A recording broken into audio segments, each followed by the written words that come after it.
What's up, guys? You know what this is? Time for MTB School, and there's some really cool things going on in the next couple of months. Let me tell you a little bit about it.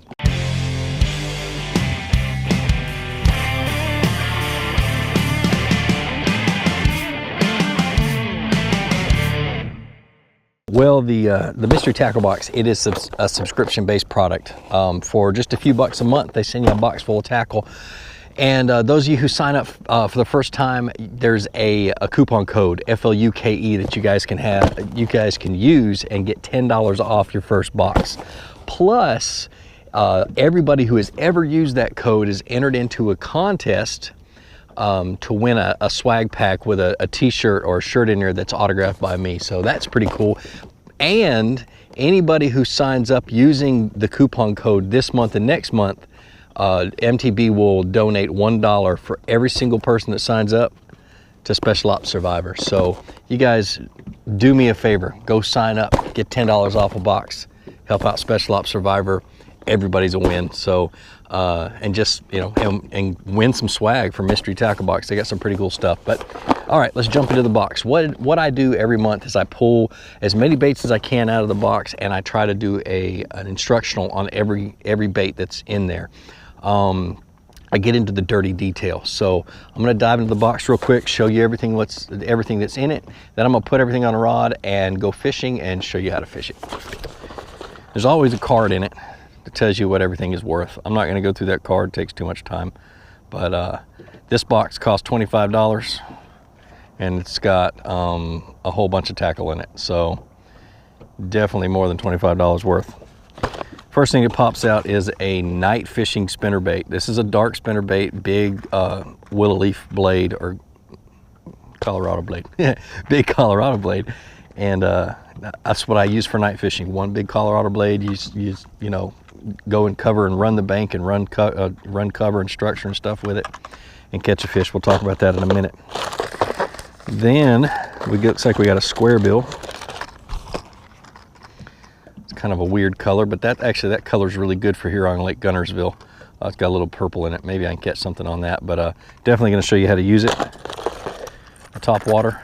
I did one of these in, I think, last month's box. I may not do it again, but anyway, fish aren't really schooling much on Gunnersville right now. They're in the grass, so that treble hook bait's probably not going to work too good. Square bill will, because it'll come through this outside grass. Then, oh man, these are sweet.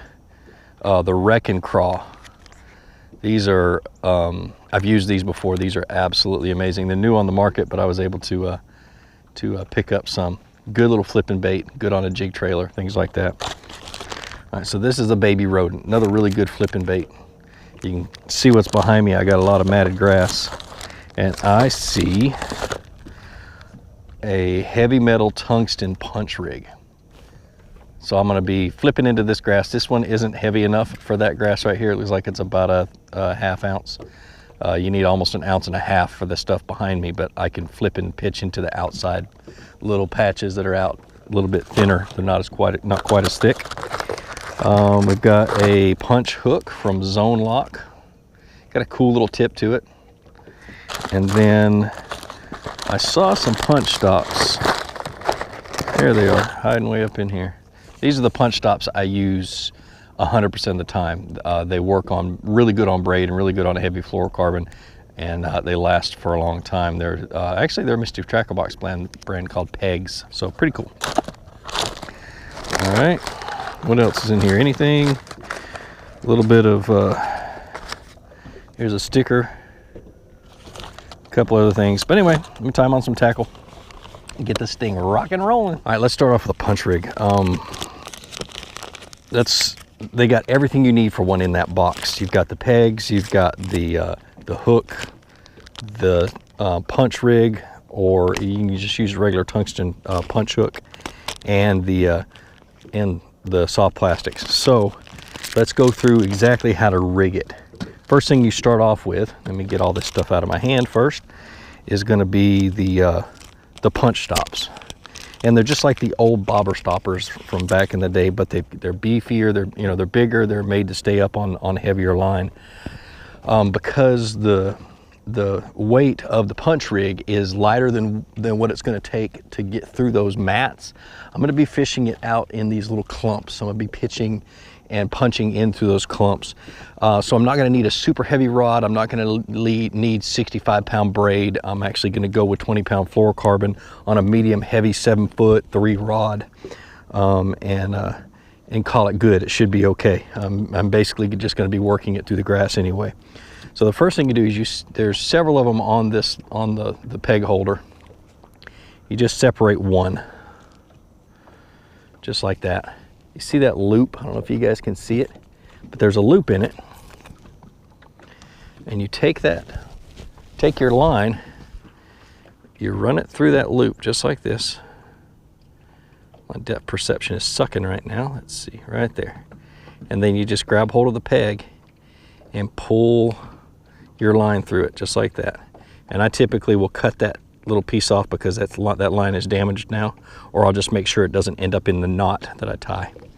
All right. Then you grab your punch rig.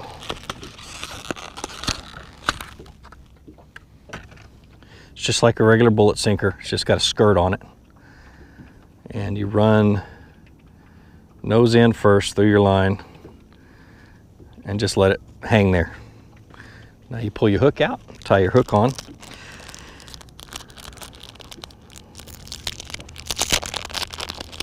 Now I've got a video about how to do that, about how to fish a punch rig. And in that video I talk about using a snell knot.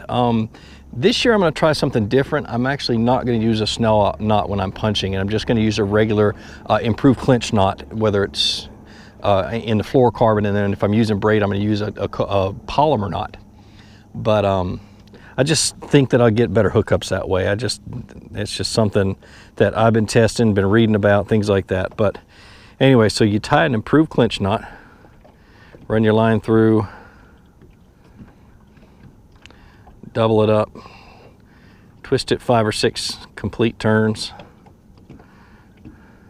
or so.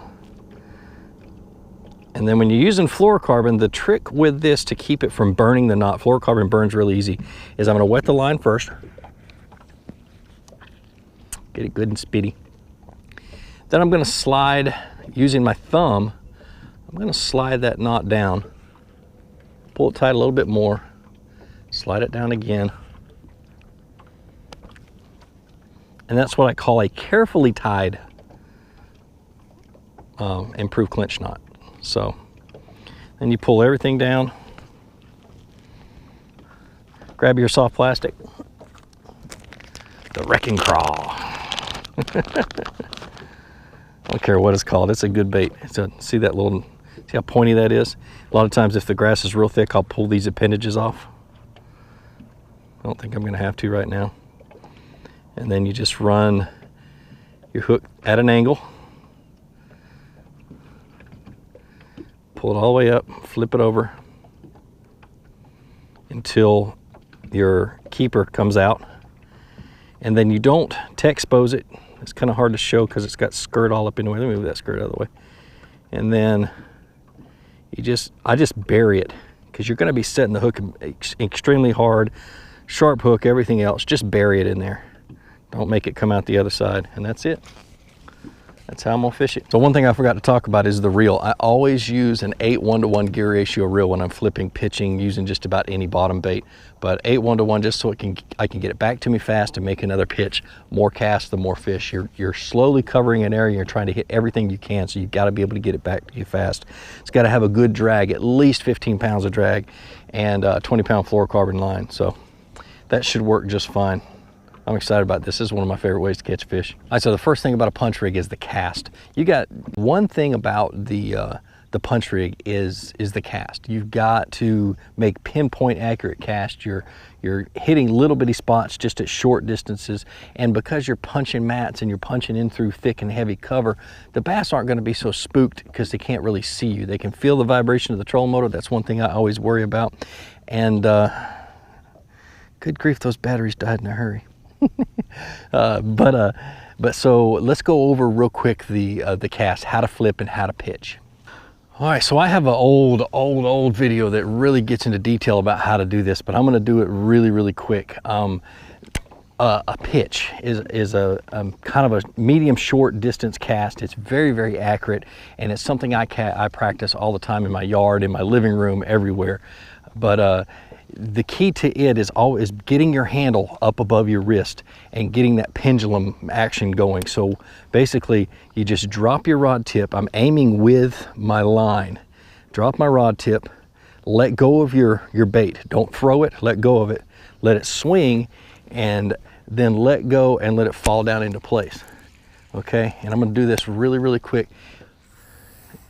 And the faster you can pop your rod up, the further it's gonna go, but you really gotta just practice it over and over again. And then a flip is a shorter distance, soft entry, and it's, you don't engage or you don't unengage the reel. You basically just pull out with your thumb like this, and just let it fall in just like that. Pull out and just fall in. And you notice you just hook the line with your thumb, pull it back behind you, and then just let it fall in. And that's all you're doing. You're just flipping it into holes that are really close, letting it fall down through the holes, stuff like that. Now, if your matted vegetation gets really thick, and it's really hard to punch through, even if you've got a 1.5, 2 ounce weight, I do what I call skyrocket. Throw it up in the air, let it go slack, drop my rod, and let it and punch through the grass. A lot of times if you can get it down in there on a hot day, late in the summer, the bass will be right in the middle of it. But, all right, so it's pretty simple. And I flip with both hands. If I've got a long distance, a longer than normal distance cast I need to make really accurate, I'll switch hands and flip with my right hand. But I've taught myself how to do it with my left hand too, but I just do it the other direction. I let that handle get above my wrist inside my elbow. It's just easier for me. I've tried to do it this way. I can't get that elbow up out of the way for some reason. It doesn't quite work for me. I can't cast as long that way, but it's a lot more accurate. Notice how I'm holding the reel. I'm palming the reel. These people that think the trigger is for your trigger finger, y'all are nuts. Put that trigger finger right here between your ring finger and your little finger, and you'll get a lot more power in your hook set. You'll be able to feel a lot better. You'll have a lot more control over your rod. If I was punching into the thick cover, and I wish I could get a video camera up in that stuff. If I do this and let it fall in there, what happens is it lands on top of it and it doesn't go in. That's why you need a heavier weight. So if I was needing to punch through that deal, I would start off with a 1 ounce weight and try it. If that didn't work, I'd switch up to a 1 1/4, then 1 1/2. I want to try to get by with the lightest weight that I possibly can, but still be able to punch through the thick cover. Because this one is so light, I'm doing it on the outside edge and just kind of letting it fall down. Now, but if I was punching through, like there's a little bitty hole right here, I'm gonna throw right into that hole, let it fall down. Oops, I missed the hole. That's why you need an 8:1 gear ratio to get it right back to you. Let it fall down the hole, let it hit the bottom, and then I'm just gonna hop it up and down a few times. I'm not gonna try to work it back to the boat. It's in a hole. It just drop it down through the mat, let it fall down. It's not falling down. It's not heavy enough, and you just hop it up and down. Now, a lot of times, especially when you're fishing around lily pads and things like that, the bottom is really soft and it's got a lot of muck on the bottom. I really don't keep the bait on the bottom for long. I'll pitch it in, I'll let it fall down to the bottom. I'll let it sit there for a half a second, and then I'm gonna yo-yo it all the way back up to the canopy of that mat, let it fall back down. I'm gonna do it one more time, and then I'm gonna shake it up at the top canopy and pull it through. And you really pay attention to when you get bit. Most of the time you get bit as soon as it passes through the mat. As soon as it punches down through, you get bit, and you really gotta pay attention to your line. That's why switching your hands isn't very beneficial. I've gotten to the point where I can switch fast enough where it really doesn't matter for me, but I wouldn't suggest trying to switch your hands if you're just getting started. But let it fall down to the bottom if they don't bite. And then hop, and then shake it, pull it out, and make another cast. and just cover water, cover water, cover water. If you're fishing these mats, you'll go a long time without catching a fish, then all of a sudden you'll catch one, and they'll all be right there in that area. Bam, bam, bam, bam, bam, bam, you'll catch fish. And then so as soon as you catch a fish, you put the anchor down, you stop, you do whatever you need to do to stop the boat, and you start attacking just that area, hitting every little inch of it. And there's liable to be some freaking toads in there, and a lot of them. So that's key, really, really key. Don't go too fast once you get bit. Now, color of bait. Color to me isn't really crucial, but if the mat is really, really thick, I like dark colors. I like a black and blue, mainly because it's just so dark in there. They need to see a silhouette up against the top of that grass. And a lot of times these clearer colors won't work. But so that's one thing. Or I'll just go straight green pumpkin, throw a little chartreuse in there if there's bluegill popping, things like that. And to find a good mat, that's what you do. You want to find a mat that's got a bunch of fish in it. Just start running the mats until you start hearing bluegill popping. It sounds like little, what do they call those things? Little snapping pops you put in your mouth. Pop, pop, pop, and you just hear them.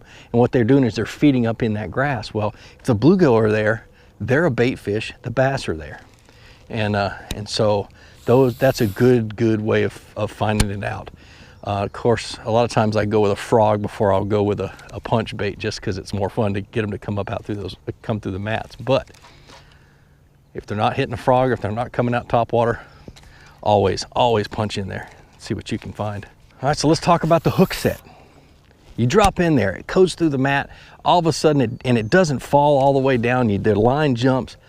Your automatic, the automatic thing that you want to do is you want to just hammer it home. You know it's a big fish. You're going to have to get it out of the cover, and you just want to just crack it. Well, with a sinker that's this small, you probably can. But if you're fishing a 1.5 ounce, one of those big honking tungsten weights, you don't want to do that because you'll blow that fish's mouth open. You won't be able to get a good hook set. So what I've learned from some of the pros, just watching them do it, the ones that are really good at it, you get bit and you pull your line up, you pull your line tight, okay? So the fish is on the other end, you pull your line tight till it starts to bow.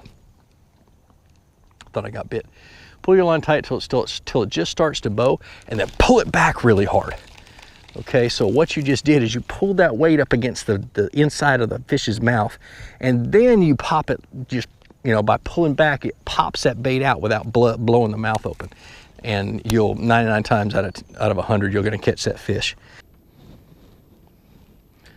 Another thing about fishing, oh, hold on, got a fish. I don't know if he's still on there.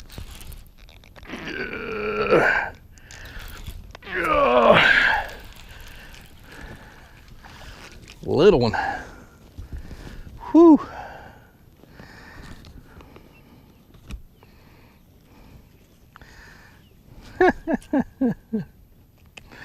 And this is the kind of fish you pull out of a mat. Boy, he's fat though. He's eating good. What I was saying is I don't like the kind of mats that run straight, that have no ins and outs and little points and things like that.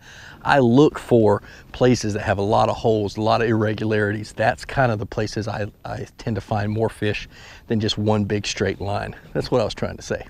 Another fish interrupted. Now, I paid attention to why that fish bit. I threw it into a hole in the middle of all this stuff just because I knew I couldn't punch through it. I threw it into a hole and I let it sink down. Pick another hole.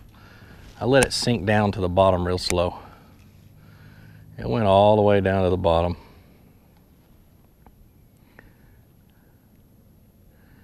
And then it sat there.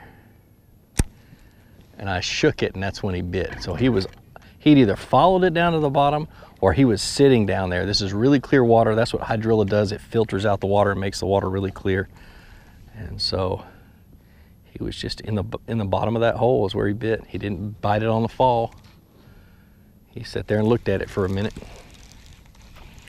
So I'm gonna make sure every time I throw it into a hole that I let it get all the way down to the bottom and sit there for a second, and I'm gonna shake it. See if that's a pattern.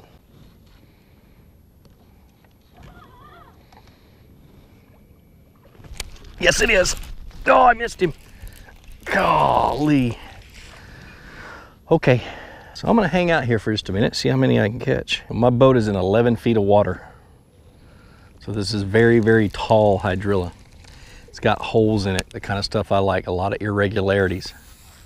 It's not so thick that I can't punch through it with this light weight. And like I say, you want to get away with the lightest weight that you possibly can.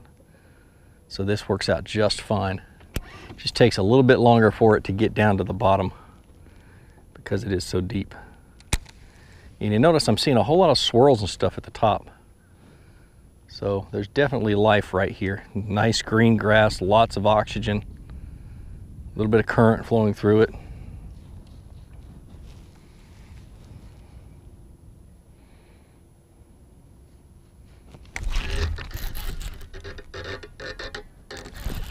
I'm gonna switch to braid, I think.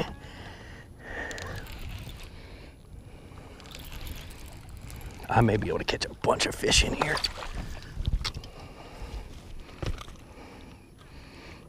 Oh, look at this one. Oh, come on. That's a nice hook.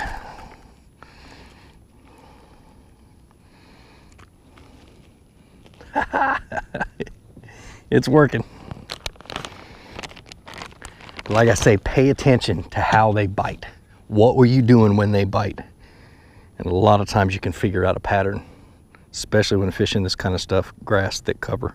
Well, like I said before, once you get bit, there's gonna be a lot in that one area. So I've got 3 bites, caught 2, one there, and one there, and I haven't really moved the boat much. And so I'm just literally gonna sit here and flip into these holes and get through this grass and get it all the way down to the bottom. And I'm just gonna sit here and whack them for a minute.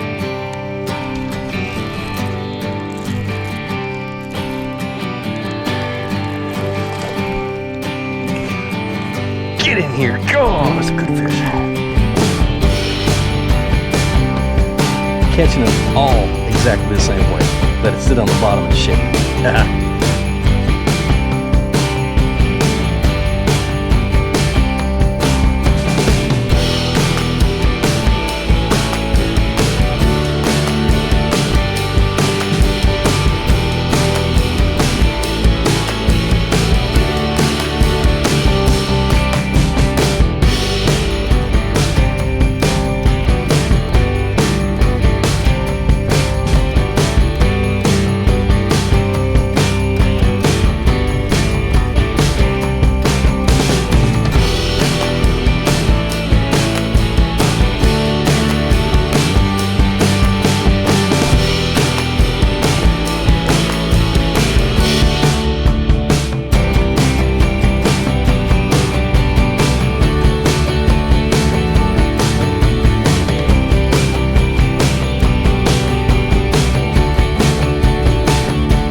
All right, so let's talk about this little Jenko square bill.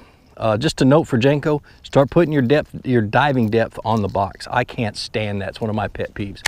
It really does help a lot of people know what your bait's gonna do before they buy it. If I'm looking for a bait that's gonna go between 5 and 8 feet deep, it better go 5 and 8 feet deep when I get it to the water. So anyway, square bill. The bill on a square bill is designed to deflect off of things. It's wonderfully thick cover. It's okay in the grass, not great, but it's okay. So what I'm doing is, you see where I'm positioned, you got the grass mat right here, and just on the outside of this grass mat is a shallow or a short line of grass, or a line of short grass that's a little bit deeper. So what I'm doing is I'm paralleling the grass mat I can see, but keeping 4 or 5 feet off of that grass mat. And I'm pulling this square bill through that outside grass. And a lot of times these bass will be cruising up and down this grass, and they're feeding, and what they're doing is they're pushing the bait fish into this wall of grass that's right here. and using it to scatter the bait fish, and then they'll eat. So I want them to think it's a bait fish, and I want them to want to eat it so bad that they'll pin it up against that wall of grass. Now, when you do get a square bill hung in the grass, watch what I do. I just drop it to a slack line and I pop it a couple of times. It rips right out of the grass and I can keep fishing it. A lot of times you get bit right after that too. So let me turn the camera and show you guys. So I'm positioned where I'm fishing parallel to the grass line. I'll throw out here a little bit deeper and I'll make one pass.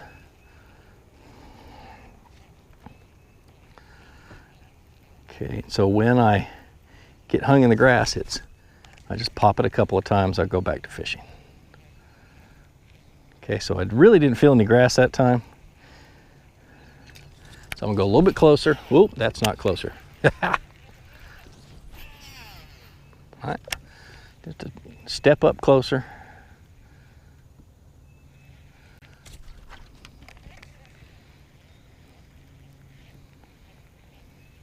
And I want to bump as much grass as I can. I just don't want to get it hung up, because you're going to get bit when you bump grass, just like with a chatterbait. All right. This square bill's got a kind of an interesting action. It looks like it hunts a little bit. When I say hunts, when they tell you a square bill hunts, it has a little shimmy to the left and to the right. Some of them have a lot of shimmy, some of them have just a little bit. That's why I like the KBD square bills, the Strike King square bills, because they have just that little bitty tick that when a bass is following it, it actually will trigger a strike. I don't like big wide ticks. Now, one thing I can't do right now because of the grass, but I can kind of explain it. You got a lay down right here. This is a fresh lay down, but just imagine there wasn't any pine needles on this pine tree and that pine tree was in the water. But which direction do the limbs come? They're coming out towards you. You never want to throw a square bill into a tree when you're at the trunk end. You want to be at the tip end or out away from, you know, where the limbs are, or out to where the limbs are coming straight out at you. Reason is because you'll get hung up a lot less. This thing will come through that thick stuff. It just won't come through a crotch in a limb. So if you're on the trunk end or you're casting the wrong direction on these limbs, you're going to get caught in one of those crotches in that in those limbs every single time. So pay attention to what direction you're fishing it. Same thing with a deep tree that's laying in the water and you need to crank it with a deeper diving crankbait. Make sure you're fishing from the tip end of that tree, not from the trunk end. You know, and that's really it for a square bill. There ain't much more to it. Cast it out, wind it in.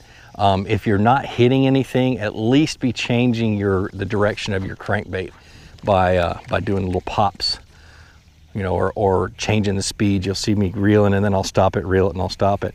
You know, change speeds, change directions.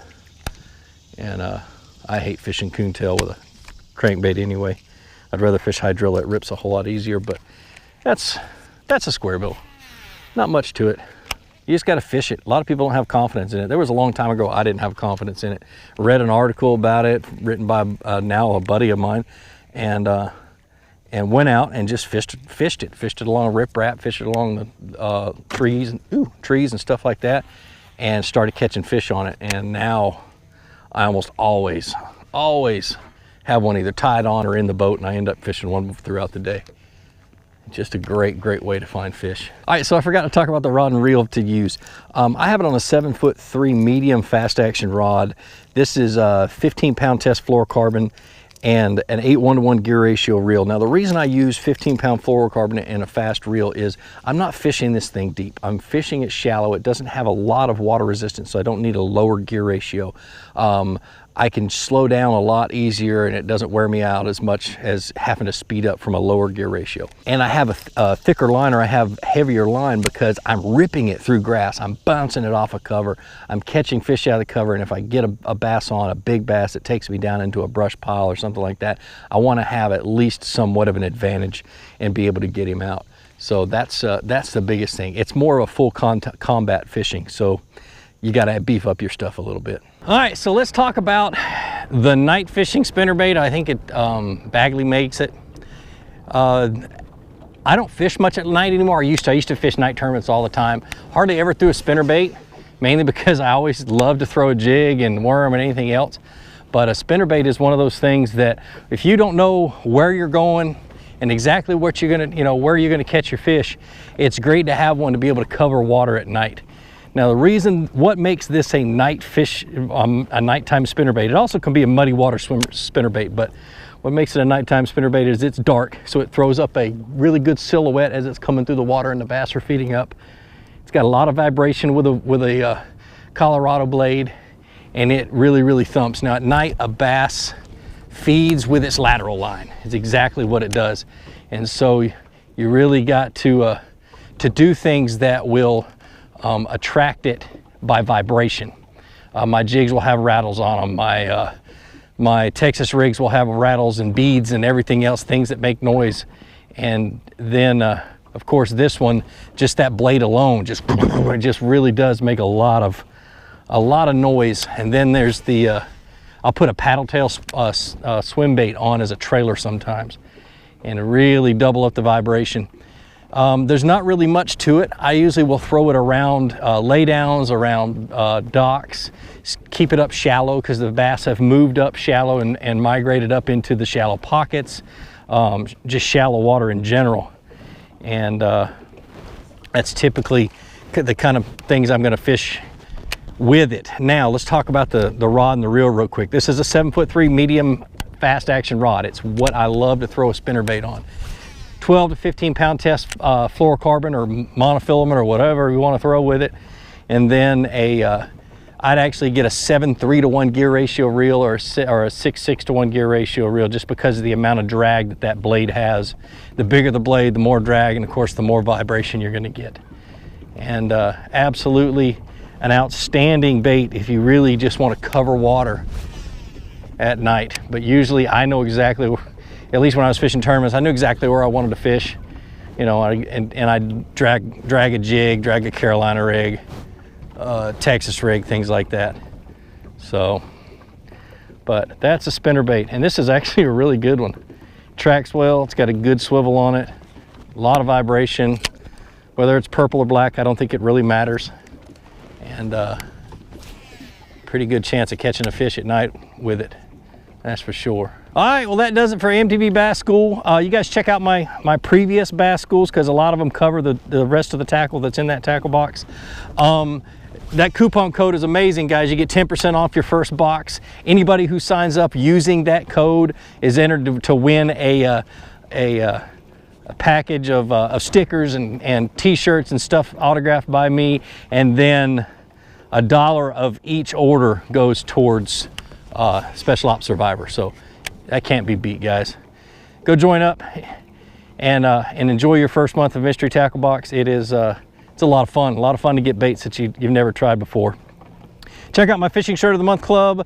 I'd like to give best wishes to Justin Rackley, Lake Fork guy, and let him know that he's in my thoughts and prayers, and he'll be seeing some really cool pictures with his t-shirt here soon. But anyway, well, like I always say, be sure to introduce somebody to fishing, introduce them to my channel, let me help you teach them how to fish. More importantly, get out on the water, go out and catch some fish.